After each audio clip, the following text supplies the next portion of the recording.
Bonjour, mes bien-aimés, et que Dieu nous bénisse tous. Je voudrais partager avec vous la parole du Seigneur aujourd'hui encore.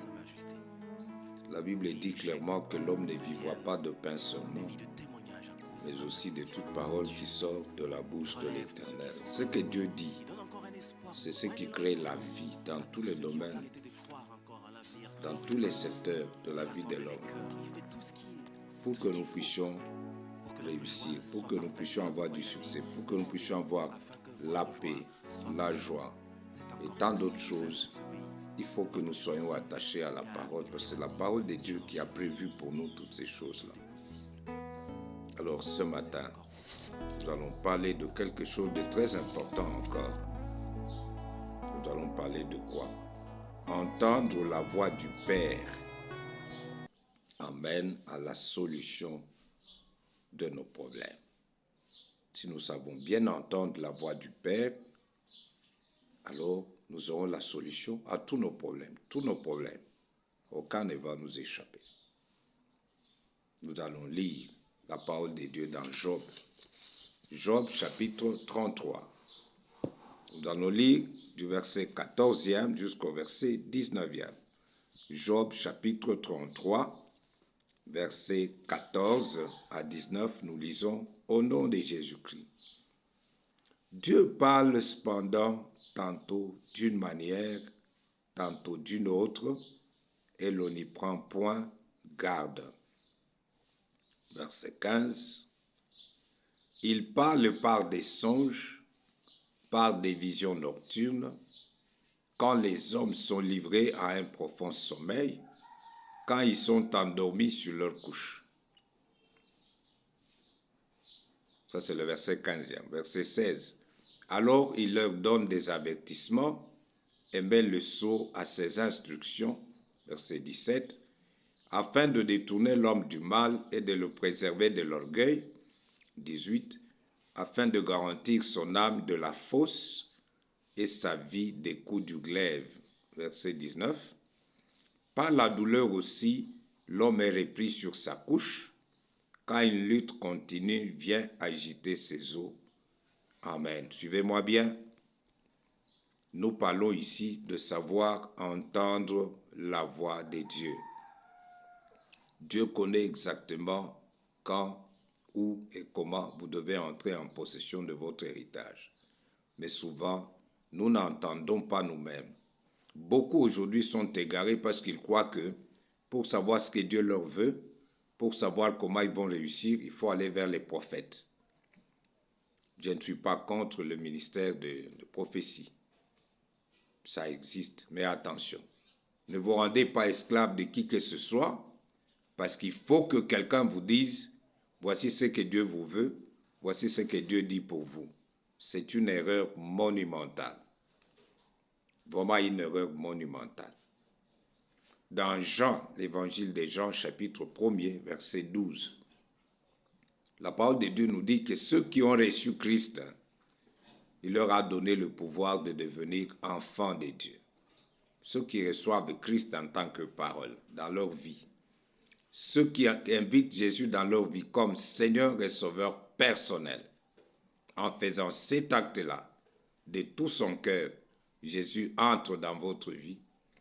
Jésus devient votre Seigneur, votre Sauveur. Dieu devient votre Père. Retenez ça.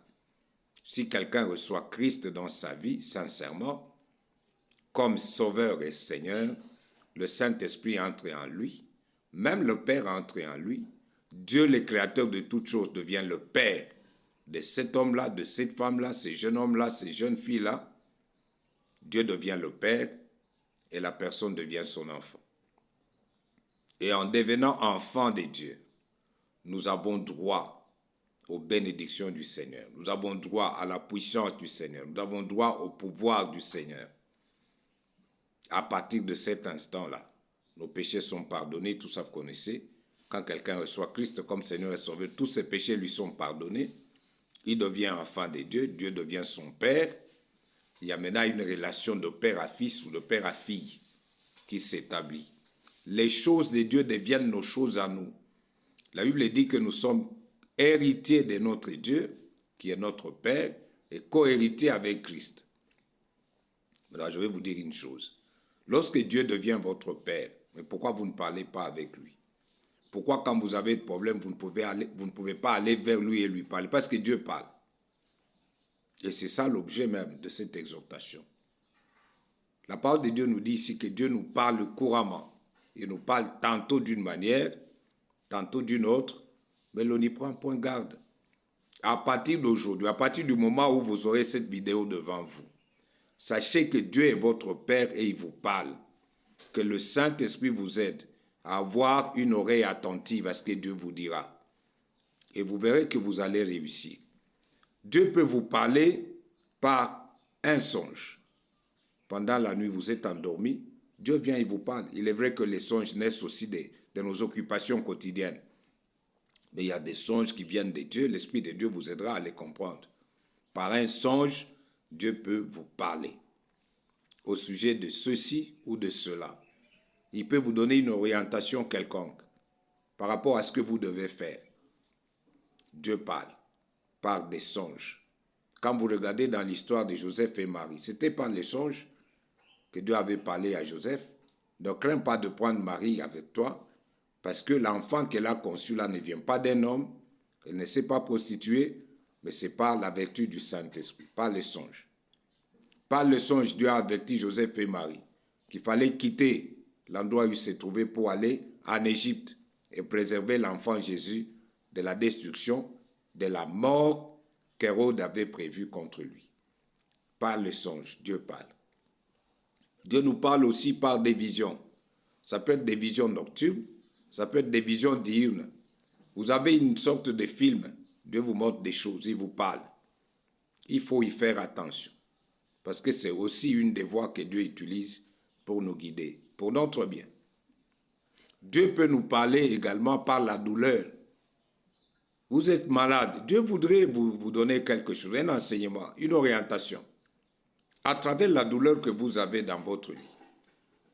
Quelque chose a traîné, vous avez demandé, vous n'avez pas encore reçu. La bénédiction tarde. Il peut y avoir un langage de Dieu à travers ce retard-là. L'arrivée n'est pas encore là, mais Dieu voudrait vous parler. C'est à chacun de nous de faire attention. Avant d'aller plus loin, mes chers frères et sœurs, papa et maman, Dieu parle. Ce qui est mieux est que nous apprenions, nous tous, chacun en ce qui les concerne, à entendre Dieu lui parler. Même dans une maison, vous avez le père, vous avez la mère, vous avez beaucoup d'enfants, mais parmi les enfants, il y en a un qui passe par les autres. Allez dire à papa que j'ai besoin de souliers. Allez dire à maman que j'ai besoin de quelque chose. Mais l'enfant ne vient jamais parler avec son père ni avec sa mère. Ce n'est pas normal. Les parents sont parents de tous les enfants au même moment. Chaque enfant a le droit d'aller vers son père ou sa mère et présenter ses besoins pour que les parents trouvent comment faire et résoudre ce problème-là. C'est ce qui est bon. Ne soyez pas cet enfant de Dieu qui est toujours derrière les autres. Il faut aller vers les prophètes. Il faut aller vers le pasteur. Il faut aller vers l'ancien. Il faut aller. C'est pas mauvais d'aller vers ces gens. Mais c'est pire de n'avoir que ça comme moyen de savoir ce que Dieu veut pour votre vie. C'est pas normal. Ce n'est vraiment pas normal. Je vais vous donner un témoignage. Une maman quelque part, servante de Dieu, elle est à la maison, son mari était en voyage quelque part. Elle reçoit des serviteurs de Dieu qui étaient passés chez elle pour lui donner le message de la part de Dieu. Quel était le message? Ces serviteurs de Dieu là lui disent, Dieu nous a montré que ton mari est rentré dans le cercle, donc il va mourir dans ce voyage-là.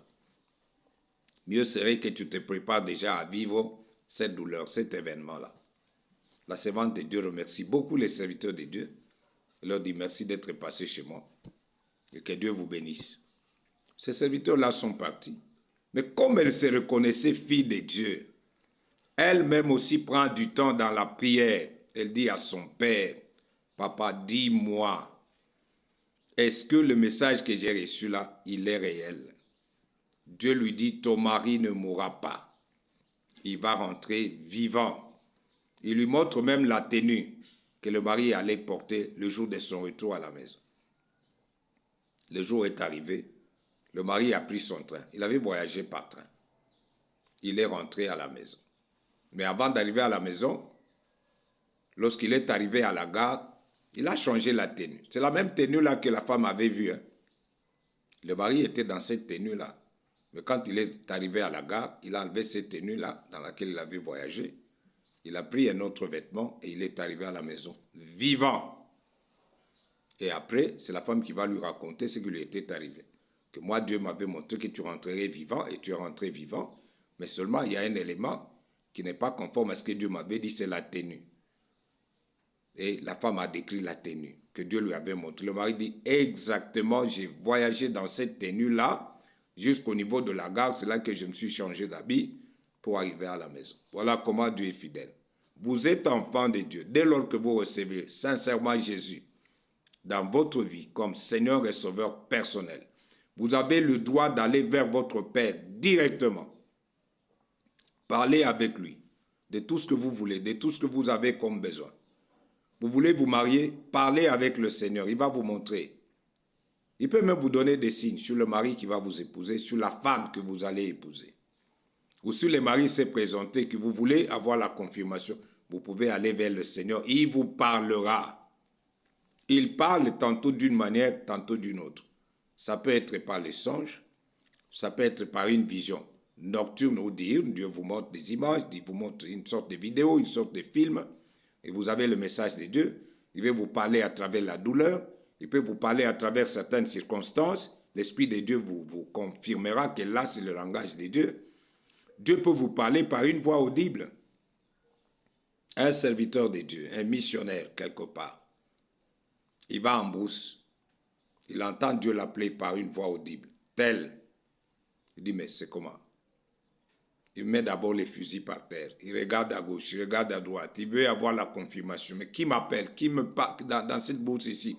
Qui vient me chercher? Qui m'appelle? Une autre voix arrive, Dieu lui dit, c'est moi, c'est Dieu. Va dire à tel serviteur qui se prépare, parce que d'ici là, il va mourir. Ce serviteur-là avait 2 femmes, parce qu'il avait été piégé par les méchantes personnes dans l'église. Il est resté avec 2 femmes. Et Dieu va dire à ce missionnaire-là, va aviser mon serviteur qu'il lui reste peu de temps, qu'il se repente, qu'il arrange sa vie, il va mourir. Et il est allé dire au serviteur de Dieu qu'il va se préparer, il va faire partir la 2e femme, il reste avec l'unique qu'il avait avant, il s'est repenti, il a arrangé sa vie. Les jours qui suivaient, l'homme de Dieu s'en est allé, il est mort. Mais quelqu'un avait entendu une voix audible. Dieu peut vous appeler par une voix audible. Il n'a pas de barrière, il n'a pas de limite. Il est Dieu, il fait ce qu'il veut, quand il veut, avec qui il veut, où il veut, comme il veut. Dieu nous parle aussi par une voix audible, s'il le veut. L'Esprit de Dieu nous convainc. Dieu peut nous parler par une voix intérieure, une conviction, une orientation. Dieu vous dit, pour ce qui concerne tel ou tel autre problème, faites ceci, faites cela. Et quand vous observez ce que Dieu vous dit, la bénédiction arrive. Pourquoi vivre comme un esclave dans la maison de votre propre Père? Pourquoi ne pas développer cette vie d'écoute? Parce que si vous êtes habitué à écouter Dieu lui-même, si maintenant vous êtes familier à sa voix, vous n'aurez pas de doute. On ne va pas vous tromper. Aujourd'hui, les gens se plaignent. Quand dans les églises, on dit aux gens, non, ton père est sorcier, tout ça. Parce que d'abord, ces gens-là, ils ne reçoivent pas Jésus comme Seigneur et Sauveur. Il y en a qui ont reçu Jésus comme Seigneur et Sauveur, mais qui ne veulent pas développer leur relation avec leur Dieu, d'où ils ne peuvent pas l'écouter, ils sont esclaves des autres. Les hommes, ils peuvent aussi se tromper. Il peut être un véritable serviteur de Dieu, mais il se trompe. Il se trompe parce que Dieu n'est jamais un grand-père, il n'est que père. Mais par moments, c'est notre propre voix. Et nous disons à quelqu'un, voilà, Dieu a dit alors que Dieu n'a pas dit. C'est pourquoi il est important que nous-mêmes, nous puissions développer cet art-là d'écouter Dieu. Parce que quand Dieu nous dit va à gauche, et nous allons à gauche, nous sommes bénis. Demain, il dit va à droite, nous allons à droite. Demain, il dit non, attends mon fils. Dans peu de temps, je vais te bénir. Et nous obéissons. Ça va beaucoup nous aider. Beaucoup, alors beaucoup nous aider. C'est l'objet de cette exhortation. Savoir écouter nous-mêmes le Seigneur quand il nous parle, parce qu'il parle. Si nous écoutons et que nous observons ce qu'il nous dit, franchement, la solution à nos problèmes est déjà trouvée. Nous marchons de cette façon-là chaque jour. Nous allons nous éviter des soucis inutiles parce que nous savons déjà que Dieu a dit. Si Dieu a dit d'attendre, j'attends. J'attends, je ne peux pas me fier à ce que les hommes disent. J'attends parce que Dieu a dit. Et je vivrai ce que Dieu m'a dit là. C'est ce qu'Abraham pouvait aussi nous dire dans Romains chapitre 4, verset 21. Abraham a cru à ce que Dieu lui a dit parce qu'il savait que quand il promet, il réalise. Dieu est fidèle. Au moins, il tenait de Dieu quelque chose. Dieu m'a dit. Mais vous, sont-ce seulement les hommes qui vous disent, ou bien vous avez aussi développé cet art-là d'écouter vous-même Dieu? Nous aussi, nous sommes passés par beaucoup de choses, où les gens viennent vous dire ceci, mais Dieu vous dit le contraire. Vous observez ce que Dieu dit, et c'est ce que Dieu dit qui se fait. C'est important, mes bien-aimés. C'est pourquoi nous sommes revenus à vous, avec la parole du Seigneur. Nous avons dit quoi? Entendre la voix du Père amène à la solution de nos problèmes. Je dirais tous nos problèmes. Et nous avons partagé juste un passage dans Job chapitre 33, versets 14 à 19. Et nous avons ajouté d'autres passages de mémoire. Que Dieu vous bénisse énormément, qu'il nous bénisse nous tous. Nous allons prier. Père éternel, nous te bénissons. Ta parole est vérité. Tu nous dis, oh Dieu, que quand quelqu'un reçoit Christ comme Seigneur et Sauveur, il devient enfant de Dieu.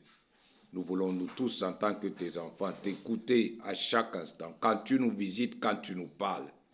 Parce que tu parles tantôt d'une manière, tantôt d'une autre, que le Saint-Esprit nous aide à saisir ton langage, nous-mêmes, et à observer ce que tu nous dis, afin de vivre le bonheur en Christ Jésus. Merci, Papa, de ta fidélité. Que l'honneur et la gloire te reviennent au nom de Jésus-Christ. Amen. Merci. Que Dieu nous bénisse tous.